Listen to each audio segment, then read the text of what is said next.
You don't need to work hard to build wealth. What you need is to work smart. My immigrant Asian parents are some of the hardest working people that I know, and yet they really struggled to build wealth because they didn't work smart. And after helping hundreds of young professionals with their personal finances, I constantly see people make the exact same financial mistakes that literally destroys their wealth. And so in this video, I'm going to share with you the 10 biggest killers of wealth that I see young professionals make and how you can avoid them. And trust me, it's not what you might think. The first killer of wealth is something that's so obvious, and yet most young professionals don't even realize that they're doing it. One of my clients really wanted to buy a condo, and she worked a full-time and a part-time job. But after 2 years, she only had about $10,000 in savings. And because of this, she started to say buying a condo is impossible.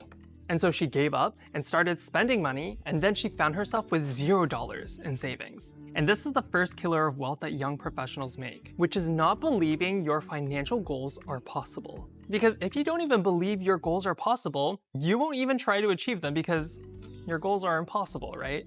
It's like the inventors of the airplane. They first had to believe that it was possible for humans to fly before they built the airplane. And so whether you want to buy a house, become a millionaire, or retire early, you first have to believe that this is possible for you. But the second killer of wealth is a real reason why people don't believe that their goals are possible. And so when I started working with this client, I first helped her build a financial plan that literally told her exactly what she needed to do in order to buy her condo. And once she had this plan, she was like, oh, if I just save XYZ dollars per month for the next 2 years, I'll be able to buy my condo. And 2 years later, she now has her condo. And so the second killer of wealth that young professionals make is simply not having a financial plan. A financial plan is essentially like a GPS to get you from your point A to your point B, where your point A is your current financial situation, while your point B are your financial goals. And a financial plan will literally tell you exactly what you need to start doing today to achieve all of your financial goals. Remember, not planning is planning to fail. And if you want to learn how to build your own simple financial plan, then get my free money plan template. Just go to michaeleecam.com/plan. The third killer of wealth is what prevents people from learning about their finances in the first place. One of my clients grew up in a family where they really struggled financially, where she constantly saw her parents fight about money. And so she started to believe money equals stress. And so when it came to budgeting, investing, or really anything to do with money, she avoided it like the plague because it really stressed her out. It was only when we started to change her negative feelings and thoughts about money, which is when she was able to start learning how to actually manage her finances. And this leads me to the third killer of wealth, which is not being aware of your current thoughts and feelings about money. You see, when we love someone, we tend to want to spend more time with them because it makes us feel good. And when someone really stresses us out and makes us feel like shit, we tend to want to avoid them. And it's the same thing with money. And so if you want to stop avoiding your finances, you have to first change your thoughts and feelings about money. Now, have you ever wondered why people still struggle with their finances even though there's literally endless amounts of information online? Well, it's because of this one thing. One of my clients, Aaron, really wanted to learn how to invest his own money. And so he would spend hours scrolling on Instagram and TikTok learning about These are the 10 top best stocks to invest in right now. But for some reason, at the end of the day, he still had no idea how to actually invest his own money. And this leads me to the fourth killer of wealth, which is consuming fast food education. You see, information online is like fast food. It's quick, fast, exciting, but at the end of the day, there's no real nutritional value. It's like if a medical student wanted to learn how to do surgery, and they watched a bunch of TikTok videos and thought that they were ready to do surgery. That would be a catastrophe. And so if you're consuming a lot of fast food education through social media, you might feel like you're learning a lot, but at the end of the day, you can't do anything with this information. And the reason for this is because fast food education is missing this one ingredient. And so after Aaron spent countless hours scrolling through social media, he learned about the top 10 best stocks to invest in, but he didn't know the top stocks to invest in for his specific financial situation and goals. And so when we started working together, I actually taught him how to evaluate the best stocks to choose for his specific financial situation and goals. And by doing this, now he has the confidence to actually invest his own money, making an average rate of 7 to 8% per year on just 1 to 2 hours per month. And so the fifth killer of wealth and the key missing ingredient from fast food education is not knowing how to apply the information to your specific financial situation and goals. You see, information is only as good as its user, and just because you have more of it doesn't mean you know how to use it. The sixth killer of wealth is one of the biggest obstacles young professionals face when trying to actually invest their own money.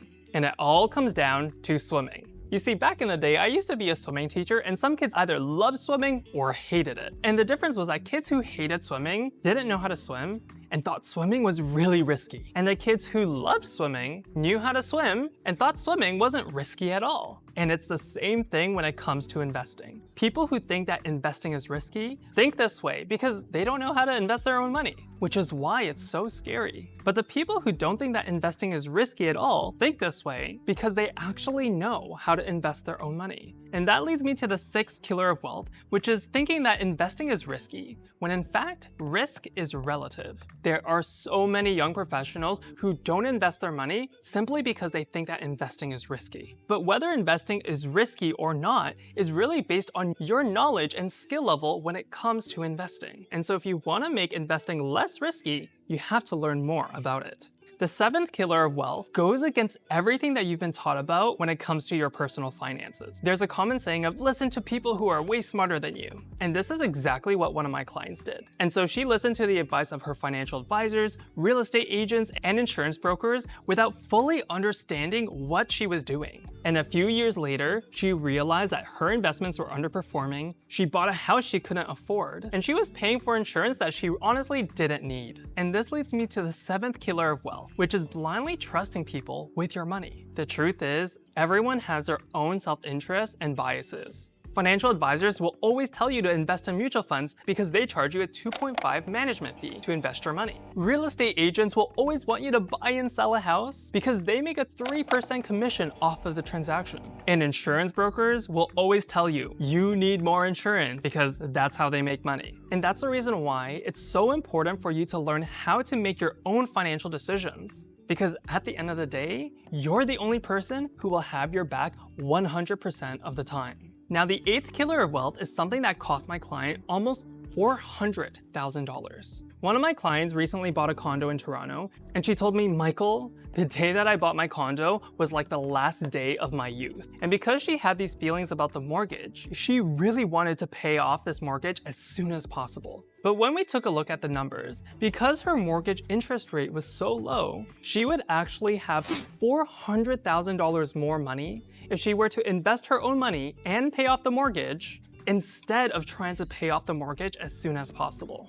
And once she realized this, she was able to make the logical decision to invest her money while paying off the mortgage to set herself up for more financial success in the future. And that's why the eighth killer of wealth is making financial decisions based on emotions rather than logic. You see, your brain will trick you to avoid your finances, pay off debt as soon as possible, and not invest your money. But these actions are based on your emotions of fear. And so if you want to start making the best financial decision for your financial future, you need to start learning how to make decisions based on logic rather than emotions. As humans, we always want to compare ourselves to others, like our friends, family, and coworkers, because it helps us to figure out where we stand and what to do. But when it comes to your personal finances, this is a big mistake. In 2020, one of my clients saw all of his friends and family buying a house. And so he got pressured into thinking, oh, I need to buy a house too. And so he ended up buying when real estate prices were at its highest. And shortly afterwards, interest rates skyrocketed. And this was one of his biggest financial regrets. The ninth biggest killer of wealth is comparing yourself to others and having FOMO. You see, just because everyone is doing something doesn't mean that you should also be doing it. Personal finance is called personal finance for a reason. And so instead, learn how to make the best financial decision for your specific financial situation and goals. The 10th biggest killer of wealth is probably the most important, but often the most overlooked. One of my clients was at the top of her class in university, had 2 degrees, and was an extremely hard worker. But when it came to her personal finances, she found herself in a mountain of student debt, living paycheck to paycheck, and completely lost with her finances. I remember one day she told me, Michael, I just don't know what to do. Should I be trying to save money, pay off debt, invest my money? And because she had all of these questions, she got so overwhelmed that she did nothing. But after performing a financial audit on her specific financial situation, I told her exactly what she needed to start doing to improve her personal finances. And within just a few years, she more than doubled her income to a six-figure salary, paid off all of her student debt, and was even able to move into her own condo in Toronto. You see, one of the biggest killers of wealth that ambitious young professionals make is that they work hard in the wrong direction. They try to save money, pay off debt, and invest their money, when instead they should be focused on something else. And so if you want to learn how to build wealth fast, sometimes all you need is for someone to tell you which direction to run in. So these are the 10 biggest killers of wealth that I see young professionals constantly make. But I'm curious, which one resonated with you the most? Let me know in the comments below. You see, when it comes to building wealth, you don't need to work hard. As you can see from all of these stories that I shared with you today, the main reason why people struggle to build wealth is that they're making so many mistakes that they don't even realize that they're making. And that's the reason why it's so important to learn from other people's past mistakes and experiences so that you can work smarter, not harder. I honestly think one of the main reasons why I became good with money is because I learned from my parents' mistakes. I saw the financial decisions that they made, and I decided to do the complete opposite. And so if you want my eyes and expertise to help you learn how to use money to achieve your financial goals, then apply to get a free financial audit with me. We have limited spots, so to apply, just go to michaelleekim.com/audit.